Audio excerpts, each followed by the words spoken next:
In this video, we'll look into Excel overview. We can launch Excel either typing in the search Excel and clicking on this app, or we can as well launch it from here. So this opens up Excel. In the file menu, we'll have different templates. So if you want more templates, you can click here. So welcome to Excel. This is the blank workbook. Welcome to Excel drop down tutorial, formula tutorial, Power Query tutorial. If I click on more templates will show up. So you can choose any of the templates and work on that. So let us choose the blank workbook.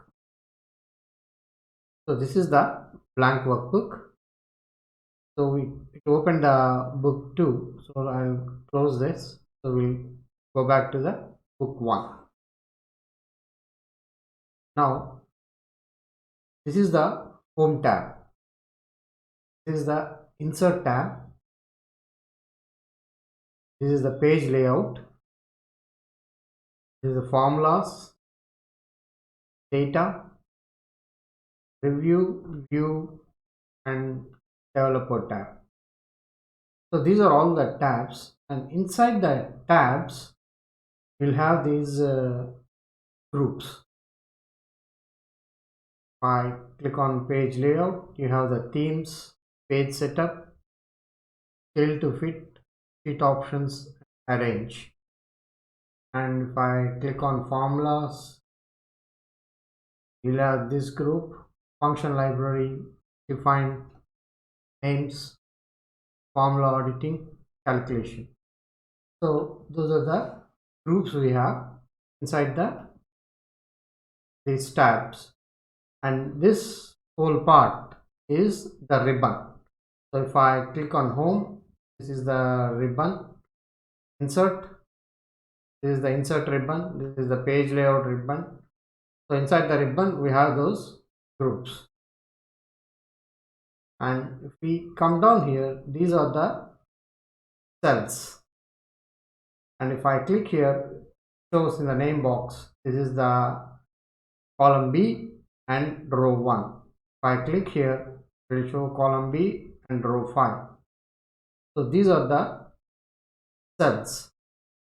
So if I just drag this, so this is the range. I can enter the data inside this cell. So if I want to enter the data, I can just click on that cell and enter the data.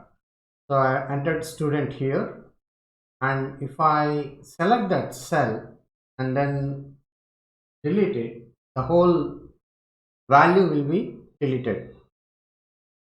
So let me write down again, and if I want to delete only part of this value of this cell, then I'll double click here and click on the backspace to delete the part of the cell. Clicking on the control key and the end key will take you to the last column of the spreadsheet, and clicking on control key and home key will bring you back to the first column of the spreadsheet. Similarly, clicking on the control key and page down will take you to the last row of the spreadsheet, and clicking on control key and then page up will bring you back to the first row of the spreadsheet. You can navigate from one column to another column by clicking on the tab key. If I tab it, I'll go to from A to B column, tab, tab, tab. And if I want to come back, I'll press the shift tab, shift tab. And if I want to go back from here, if I just click enter here, I'll go to the next row, and if I want to come back, I'll say shift enter. So I'll move back to the original position. So that's how we can navigate here. Now let us enter some data. student performance. So if you enter the data, it looks like this has crossed over to the column B, but it didn't. So if you want to see the whole thing, you can just place your cursor here and you will get this plus sign, and if you double click there, this will expand. Otherwise, if you can just move it manually also, so you can either double click here to auto adjust itself, or you can move manually to adjust the column. So this is the student performance. That is the heading I am giving, and here I say student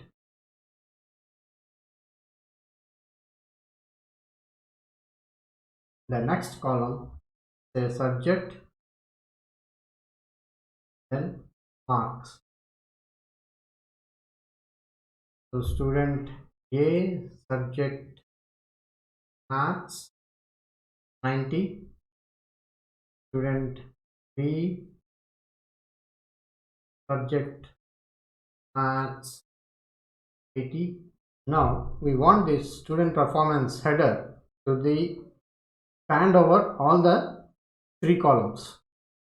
So click on the shift button and click on select. First of all, select this, click on shift button, click on B columns and click on this cell. Now you can click on merge and center. So now this will merge all the three columns in the first row, and then it will center it, the heading, and these three are different subheadings. This is the main heading. So if you want to underline it, click this underline, and if you want to make it bold, you can click this bold. So it has some bold, it has underline. If you want to make it italics, click here. We can add multiple sheets. This is the sheet 1. I can click here and add sheet 2, then sheet 3. So we can go on adding multiple sheets in this workbook. All these 3 sheets are in the book 1 workbook. We can customize the quick access toolbar. This one is the quick access toolbar, where this save button is there. So we can quickly want to save it, we can save it from here. Instead of going here, file, and then save, we can just click here. So we can add icons to this quick access toolbar. Can customize this ribbon. So right click here and click on customize the ribbon. So this will open up. So we go to the quick access toolbar, and there is save, undo, redo, and touch a mouse mode. So I can add this, copy, add. So we added the copy, click OK. So you can see this copy icon has been added to this quick access toolbar. So we can quickly copy from here and quickly save from here. So we can add multiple icons on this quick access toolbar. Now let us customize the ribbon of the home tab. So I'll just click here, right click, customize the ribbon, and here I'll create a new group. So I'll just go here, I selected this home tab and create new group. So I'll right click on this new group and rename it. I'll rename this as test. Okay, so this test group has been created in the home tab, and to this test group I'll add this copy. select copy and add copy. So copy has been added to the test group. So we created a new group, test group, and added the copy to that. Click OK. So this test group has been created here and copy has been added to the group. So we can add multiple icons here.